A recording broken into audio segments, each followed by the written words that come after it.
Hi, and thank you for tuning in to the Daily Dose for Spiritual Growth. We are focusing on the topic of gentleness this week. Now, if you tuned in yesterday, you might be like, oh, look, it's Kaya again. Wrong. Kaya actually has a twin sister named Meadow, and Meadow is here with us today. But just like Kaya, she is awesome. She is involved in our youth ministry. She serves in our church, and she has such a heart for the Lord. And so I'm excited for you to be here today. She's going to be reading a verse to us from the same book, but different chapter about gentleness that we did yesterday. All right. So this is found in Matthew chapter 11, starting in verse 28. Come to me, all you who are weary and burdened, and I will give you rest.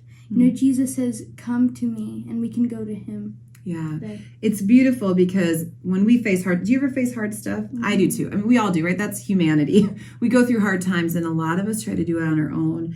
But Jesus is reminding us in this verse that we can come to him. And he tells us why in the next verse.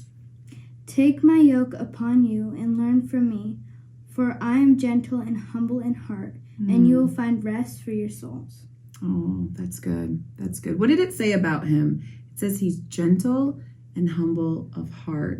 So when we go to God with struggles or trials or troubles, he's not quick to be like, what is wrong with you? I taught you this already. No, he's gentle with us. He understands. But what did he tell us to do? He used a weird word. What did he say? He said, take my yoke. What do you know about a yoke? Well, you might be thinking of an egg, but that's not what we're talking Wrong yoke. Wrong, different spelling. Not. So what is it talking about? So it's like a harness type thing that goes over two cows and it puts them together. Yeah. So it's still used today a little differently than back then. But back in Bible times, it would have been made out of wood most likely.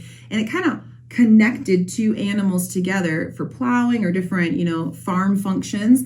And what they found back then, as you can imagine, is that two are better than one. And so when they'd have this thing that went over the neck of the cattle and it would go over another and it'd link them together. And so now they're pulling the load together or they're plowing together. And so their strength was unified. They no longer felt the burden of it by themselves, but they actually balanced each other out. And so what do you think? This is crazy. Let this sink in. What do you think that's saying about when Jesus says, take my yoke upon you? What is Jesus saying that we can do when we're going through hard times? Well, I think it means that he's always with us and that he carries us through tough times and he's gentle. Yeah, it's awesome. He actually says when you have tough times and you're carrying a heavy load of stress or worry or fatigue, whatever it might be, you don't have to do that, right? Like you said earlier, he says, come to me. But when you come to me, you actually can take on my yoke. You can actually tether yourself to God. You can do it with the power of God. And he tells us that his yoke, his burden is light. That he actually takes our burden and he replaces it with his burden, which is light and easy. He's gentle and loving with us. And so no matter what you're going through today, no matter what I'm going through today, let's not do it on our own. Let's be humble ourselves. Let's not think, I'm just going to handle it, or be so stressed out that we give up. But instead, let's take Jesus at his word. Let's go to God and say, Jesus, will you come with me and take my burden and give me your burden? Let's do this together. And Jesus is faithful. God is faithful. And so go to God today and give him permission to carry your load. Hey, thank you so much for tuning in today. We hope to see you again tomorrow for another Daily Dose for Spiritual Growth.